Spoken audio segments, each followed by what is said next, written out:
Estamos muy contentos porque tenemos por acá a David Bach-Geller, que es académico y escritor. Además, lo recordamos también por estos importantes libros de gramáticas de la frivolidad y ternuritas, el linchamiento lingüístico de AMLO. David Bach, ¿cómo estás? Muy buenos días, tardes ya. Carolina, muy contento de platicar contigo en este día caliente desde Guadalajara. Gracias por tomarnos la comunicación. Acá en la Ciudad de México también hace un calorón desde ayer, pero llueve y calor y así, pero pues bueno, muchos saludos hasta allá, hasta Guadalajara y gracias por tomarnos esta comunicación. David, queremos consultarte algo que pues nos ha resultado un tanto preocupante, que nos ha movido también a la reflexión. Ayer aquí lo compartíamos con nuestra audiencia. Todo esto comenzó por una columna que el fin de semana pues fue objeto de muchísimas críticas, también de que él suscitó también a otras personas que tienen como el mismo pensamiento a emitir posturas en el mismo sentido clasistas, una columna de Sergio Sarmiento a la que tituló Iztapalapización. Parece que lo que intentaría este columnista es denunciar, a ver si ahorita podemos ver la columna, denunciar lo que él considera algo que está ocurriendo en Avenida Reforma sobre los puestos ambulantes. Sin embargo, después se nos hizo muy extraño, aquí estamos viendo la columna de Sergio Sarmiento, después se nos hizo muy raro, porque bueno, todavía dándole digamos como ese beneficio de bueno, pues a lo mejor quiso realmente tener una preocupación por esto, por esta cuestión de los impuestos, que él mismo lo refiere en esta columna, y después repostea un tuit de Ricardo Salinas Pliego, quien es acusado de, pues también precisamente de ver impuestos millonarios al erario de México, donde pone, y el comercio formal que paga impuestos, dice Ricardo Salinas Pliego, y Sergio Sarmiento, autor de esta columna, lo repostea, no sin antes, y nos llama mucho la atención estas imágenes que usa, donde escribe de la iztapalapización del otrora elegante paseo de la Reforma. Bueno, la cosa no acaba acá, porque además hubieron usuarios, a ver si podemos ver donde, por ejemplo, escribe una usuaria de estas personas que pues le dieron como este espaldarazo a Sergio Sarmiento y pone: Paseo de la Reforma fue construido con el propósito de darle magnificencia a la Ciudad de México. Hoy la avenida más emblemática del país es un inmenso tianguis de nacos para nacos. Esto lo pone esta usuaria. Y además, David, fíjate que hoy Julio Patán sacó una columna, esto acaba de pasar pues hoy, el 20 de abril, pero lleva un poco más el punto, solamente voy a leer como un poquito de eso, para tampoco torturar a nuestra audiencia, pero mira, dice, la bloqueas a la vista con un puesto de tamales fritos y metidos en bolillo, también frito. Sucursal de banco, quítate que ahí te va el suadero. La entrada de un hotel 5 estrellas, gorditas de chicharrón, o fruta picada con su tajín, o maruchan preparada. Lo único que no vi en mi recorrido fueron micheladas, gomichelas, licuachelas o rotochelas. Supongo que por esta buena razón. Nos toca educar al pueblo y educarlo significa también alejarlo del alcohol. La cuarta es 100% ley seca, aunque mi recorrido fue en coche, así que igual pasé algo por alto. Disculpas si así fue. Él empieza esta columna diciendo: el doctor Patán, chilango de hueso colorado, avanzaba por Paseo de la Reforma con una sonrisa. Ya se nota en mi ciudad la mano de la compañera Clarita, pensaba su servidor. Sí, en tan poco tiempo mi Claris logró convertir lo que fue un corredor del privilegio, un desfiladero de impulsos burgueses, un vestigio del México predemocracia popular en un tianguis de Iztapalapa. Que alguien puso una tienda de relojes de alta gama, esa es la columna de opinión de Julio Patán en el Heraldo. Y pues esto nos llamó mucho la atención precisamente por el nombre que deciden utilizar pues de esta alcaldía de Iztapalapa, una alcaldía pues muy rica y prolija también en historia, en cultura, que ha sido pues sí señalada por muchísimo tiempo por este estigma sobre la seguridad. Jamás en sus columnas pues se ponen a cuestionar, por ejemplo, pues precisamente esto de las cuestiones de seguridad. No vemos tampoco en sus columnas un cuestionamiento sobre, por ejemplo, estos restaurantes lujosos que hay en la Condesa, en la Roma, la gentrificación y que también ocupan el espacio público.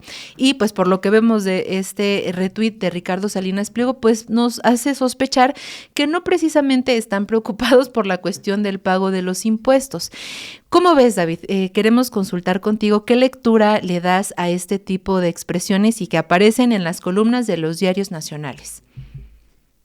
Bueno, Carolina, déjame platicarte que a mí lo que más me sorprendió es que cuando leí la columna de Sergio Sarmiento me fui a Ternuritas, este libro donde yo compilé los discursos excluyentes de ciento y cacho comentócratas mexicanos, y lo que me sorprendió es que no aparecía Sergio Sarmiento. Entonces me parece que es muy adecuado que un artículo, una columna de opinión de Sarmiento entre a este archivo que ya llevamos compilando más de un sexenio del discurso excluyente de una ahora claramente minoría, pero con mucha visibilidad en el país. Y es un discurso excluyente que afecta diferentes áreas de la realidad nacional. Digamos, yo hice un libro que es Ternuritas, particularmente sobre sus ideas excluyentes sobre el lenguaje, pero como vemos ahora también tienen ideas excluyentes sobre la ciudad, sobre la convivencia urbana, sobre la forma de organizar la economía, los negocios, etcétera. Y una cosa que me parece que nos han acostumbrado hasta el hartazgo y hasta la risa también, todos estos comentócratas, es algunas de las estrategias que usan en estas publicaciones. Y en la de Sarmiento es muy, muy claro. Y la primera de ellas es pensar, escribir y comunicarse a través de los estereotipos. ¿No? Yo no había leído la columna de Patán que leíste hace unos momentos, pero también, por supuesto, entra a la misma disciplina de los estereotipos, podríamos llamarla. Los estereotipos son prejuicios y generalidades sobre las personas que tienen, digamos, tienen algún poder porque nunca son invenciones fantasiosas totales, siempre están basadas en algún tipo de realidad, de medias verdades. Son realmente los estereotipos son bien tramposos porque utilizan una parte de la verdad para generalizarla y, por supuesto, omitir otras partes de la verdad. Y es cierto que en Iztapalapa, por supuesto, hay más presencia de comercio informal, es una alcaldía más empobrecida que las otras por cuestiones históricas, pero por supuesto, Sarmiento y Galán no tienen ningún problema en omitir todo el resto de realidades de Iztapalapa. La más importante de ellas, en nuestro presente, que es la alcaldía donde se echó a andar, por ejemplo, el proyecto cultural popular más interesante y propositivo del presente mexicano. Entonces, digamos, con esta idea de retratar a los comerciantes ambulantes como si no fueran sujetos reales, la columna de Sarmiento es muy divertida porque parece como si fuera un burgués paseando por la Reforma que un poco tiene miedo de hablar con las demás personas. Habla de unas indígenas ahí, por supuesto, jamás Sergio Sarmiento se acercaría a preguntarles, oigan, ¿y ustedes qué hacen aquí? ¿Cómo llegaron? Y luego habla de unos sujetos controlados por las mafias y el crimen organizado muy temibles. Que está involucrado en México, en el comercio informal, el crimen organizado en algunos momentos, lo sabemos, que hay una pauperización de las personas indígenas, lo sabemos, pero esa no es toda la historia.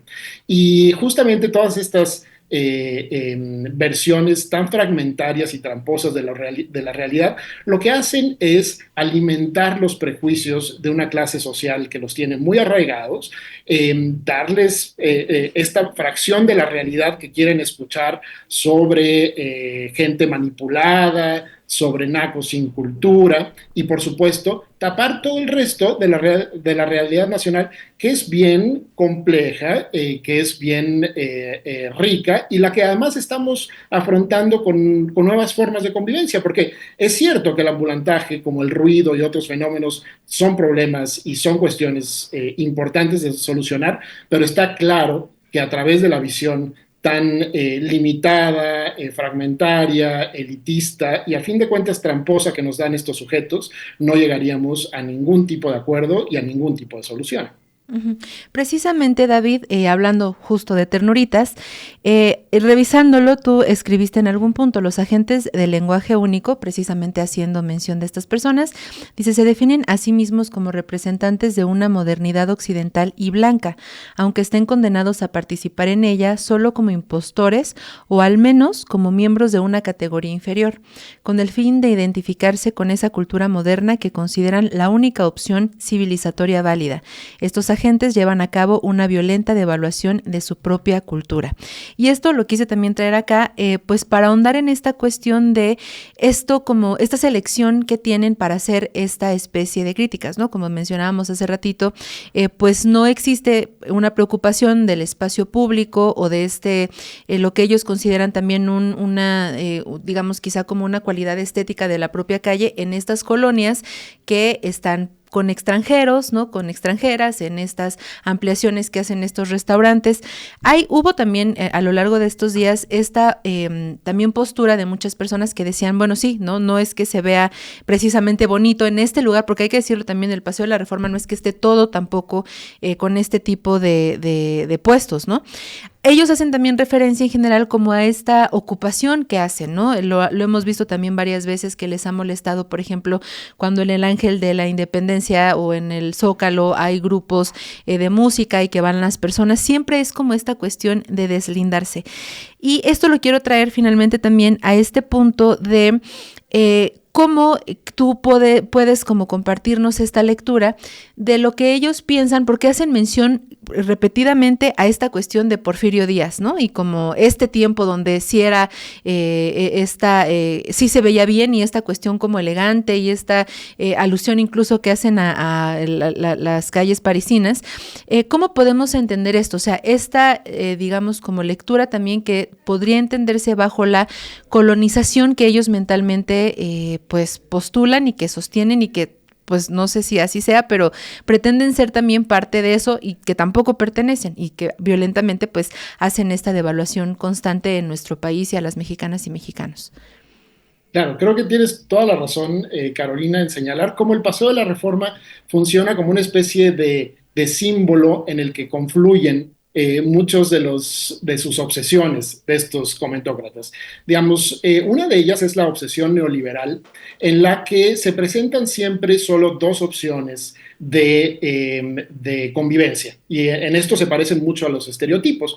Por una parte está la ciudad privatizada, la ciudad regulada por el capital, por el consumo, que es siempre limpia, que es incluyente para los que la puedan, por supuesto, pagar, que trae siempre a los turistas porque es una forma presentable de dar una imagen hacia el mundo. Y por otra parte, la ciudad en la que el capital no rige y entonces hay una especie de caos popular en la que cualquiera hace lo que se le antoja, en la que entran, por supuesto, el crimen organizado que está tan presente en la imaginación de estos sujetos en el caso que sea. Entonces, la imaginación neoliberal los ha llevado a ver solo dos imágenes de ciudad. La ciudad neoliberal organizada, limpia y consumible, y por otra parte, la ciudad popular, que es a lo que llaman la Iztapalapa o la digamos, Iztapalapa, sí, sí. la ciudad conformada a imagen y semejanza de Iztapalapa, que es el caos popular, premoderno, etcétera. Y en eso tienes toda la razón, que revela una colonización mental terrible. Lo revelan desde sus primeros líneas del artículo, con esta añoranza de París y de las ciudades tan magníficas en las que estaba inspirado el Paseo de la Reforma, pero por supuesto, como con los estereotipos, si uno rasca un poco, la ciudad de París se ha conformado como una ciudad importante a través de los siglos, no por la limpieza de sus grandes avenidas, sino por la vitalidad de sus mercados, de sus calles, de sus artistas que introducían el desorden y el caos en medio de lo urbano. Entonces, es una visión como de turistas burgueses del extranjero, digamos, que van y se maravillan con las calles limpias y, por supuesto, nunca penetran en la verdadera profundidad de las ciudades, que sea en París o sea en la Ciudad de México o sea en cualquiera, implica ruido, desorden, variedad y pluralidad de visiones. Entonces, digamos, no solo es una visión colonizada del mundo, sino es una visión verdaderamente simplificadora. Es un poco como la visión colonizada del turista que solo ve la superficie y tal vez también parece que habitan como turistas su propio país. Tal vez es adecuada esta visión tan superficial que tienen del extranjero, porque a fin de cuentas su propio medio lo conocen también bastante superficial y levemente. Ok. Y David, finalmente, digo, esto parece que lo podemos entender y como que puede verse venir por parte de ellos y de ellas, quienes han sido pues constantemente, digamos, defensores de este tipo de discursos, ¿no? Pero ¿qué pasa con este fenómeno que ocurre con las personas que habitamos pues en estas alcaldías, alcaldías, por ejemplo, también en la periferia, la mayoría de los citadinos, de las citadinas que no vivimos, por ejemplo, pues esto, ¿no? En la Condesa, porque aparte habría que hablar de lo que ocurre acá en la Ciudad de México, de este fenómeno de la gentrificación y cómo se ha ido desplazando a la propia comunidad, pues cada vez más lejos de estas grandes zonas que pueden pagar ya solamente ahora, pues extranjeros, ¿no? ¿Y qué pasa entonces con esta mentalidad que de pronto, porque también lo encontramos esto en los comentarios o como en este tweet que compartimos hace un momento, donde lejos, por ejemplo, esto, ¿no? De ver cuáles son las condiciones, de ver esto que tú mencionabas también hace un momento, en el caso específico en Iztapalapa, ¿no? Por supuesto que han habido condiciones de inseguridad, digamos, también de cierta cuestión económica que se ha ido también trabajando, ¿no? Esto, por ejemplo, ahora lo primero que se me viene a la mente es de esta cuestión de las utopías, de todo este proyecto mural que tienen también ahora en Iztapalapa, de centros, me parece que se llaman Colibrí, que son de atención, es como un nuevo modelo también de atención al consumo de sustancias, todo esto que se ha hecho también en la alcaldía, ¿no? Bueno, el punto es, la mayoría de las personas pues vivimos en estas alcaldías, en pocos de nosotros y nosotras realmente somos quienes tenemos para pagar un loft en la Condesa o en la Roma, ¿no? ¿Qué pasa cuando estas mismas personas empiezan a hacer suyo este discurso y empezar a decir, no, pues sí tienen razón, ¿no? Sí es cierto, y Paseo de la Reforma era lo que era y era mucho mejor cuando estaba Porfirio Díaz, cuando había, por ejemplo, yo recuerdo, en algún momento lo leí, que incluso la Alameda Central estaba en algún tiempo prohibida, precisamente, o sea, que solo podía entrar cierta élite y estaba prohibida entrar a las personas que eran, digamos, de clase baja, estaba literalmente así cercada, ¿no? Y entonces que estas personas que pues no estamos en esta condición, digamos, de holganza económica, que no pertenecemos, no somos de esa clase, pero que hacemos nuestro, en vez de preguntarnos por estas condiciones materiales, ¿por qué ha sido así? ¿Por qué existe la desigualdad? ¿Por qué hay clases? ¿Por qué unos sí tienen derecho y otros no? Hacemos propio este discurso y decimos, no, sí es cierto, ¿no? Antes era mejor o pues no está bien que las personas se apropien del espacio público. La mayoría de las personas, bueno, no sé si nuestra audiencia, pero consumimos en tianguis, ¿no? O sea, porque es parte también del comercio local, de la gente, de nuestras colonias, en nuestros mercados. Y entonces de pronto el pensar y el hacer contra nosotros mismos y de esto que veíamos en el de Julio Patán, ¿no? Como alguien quiere pensar en los bancos, o sea, lo pone así, ¿no? Como y el banco y, bueno, ya ni quiero volverla a leer, si alguien se atreve, pues léala, está ahí en el Heraldo. Pero esto, ¿no? Y como decir, pues, en general, como es que lo bonito es eso que obedece también a estas lógicas finalmente de las grandes empresas que por cierto, pues no están aquí, sus ganancias se van también al extranjero, los bancos, por ejemplo, ¿no? ¿Cómo entendemos este fenómeno, David? O sea, que de pronto nosotros mismos, quienes estamos del otro lado y quienes hemos sido afectados por estas políticas neoliberales, entramos en estos discursos y de pronto podemos pensar, sí tienen razón ellos, ¿no? O sea, sí tienen razón que lo de este lado es sucio, es feo, no es como algo que merece respeto, no es cultura, por ejemplo, ¿no? No está bien, es algo denigrante comprar en un tianguis o comprar en mercados. ¿Qué piensas de esto, David? Yo creo que es muy importante lo que dices porque es necesario aceptar que estamos rodeados de tentaciones antidemocráticas, todas y todos.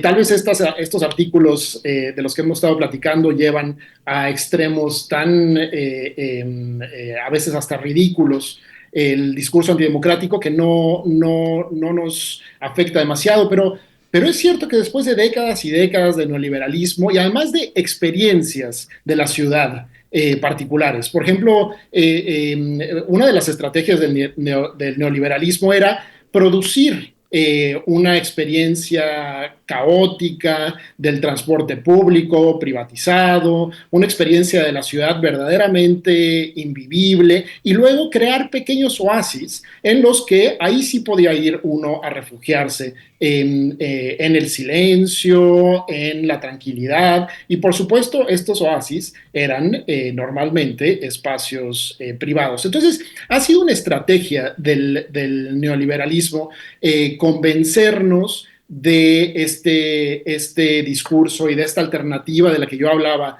antes entre una ciudad regida por el capital, ordenada, tranquila y limpia, y otra premoderna, bárbara, entregada a la lógica popular, ¿no? Entonces, yo creo que siempre estamos, todas y todos, tentados a caer en estos discursos digamos, neoliberales que convienen a las élites, de decir, sí, los espacios limpios de comercio informal son más bonitos, traen más turistas, etcétera. Pero como tú dices, eso implica olvidar todo el resto de nuestra realidad vivida. Y yo creo que esto es cada vez más difícil en México, digamos, tenemos cada vez más vías y formas, más recordatorios de que lo popular no es solo negativo y caos, sino que es, por ejemplo, la vía de creación cultural y de civilización más fecunda.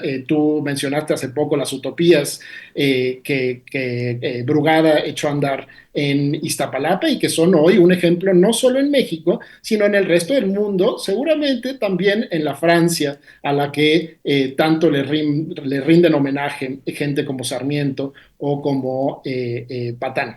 Entonces, me parece que es bien importante no olvidar que estamos todos ahí siempre a un paso tentados de caer en perspectivas que confluyen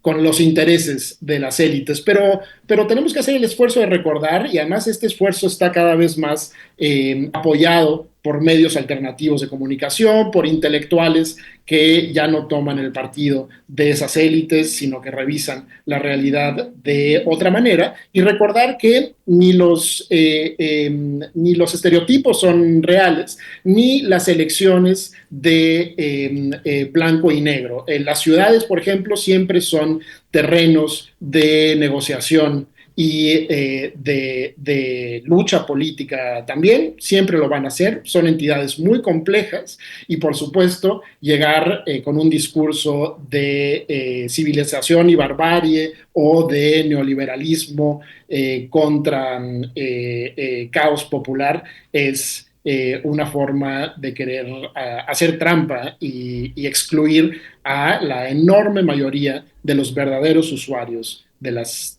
ciudades, que son, al fin y al cabo, el pueblo. Claro.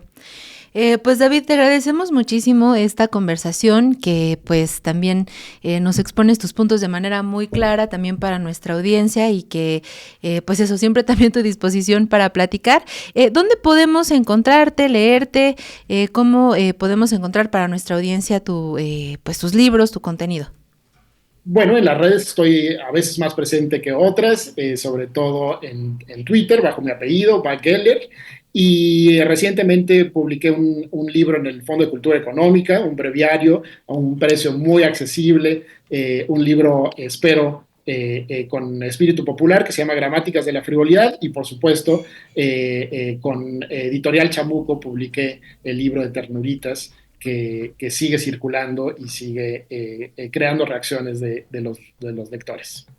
Ok, David, a ver si ahorita podemos dejar pasar el de Gramáticas de la Frivolidad, también para, ese está en el Fondo de Cultura Económica, ¿verdad? Ese está en el Fondo de Cultura, sí.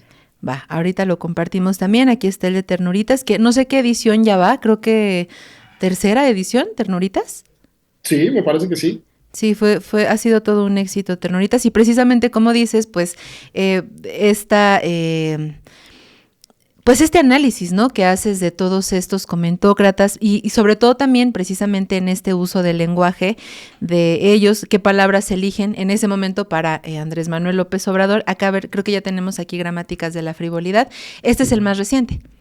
Así es, el más reciente. Ok, pues muchísimas gracias, David. Esperamos pues volver a conversar pronto, seguramente, porque hablando no solamente de estas expresiones, sino pues en general de este análisis que siempre pues nos compartes también de manera muy, muy clara. Muchísimas gracias, David. Muchas gracias, Carolina. Siempre es un placer platicar contigo. Gracias, igualmente, un abrazo. Un abrazo. Mantente informada e informado con las noticias más relevantes del día en La Noticiera. Ya lo sabes, de lunes a viernes a las 11 de la mañana.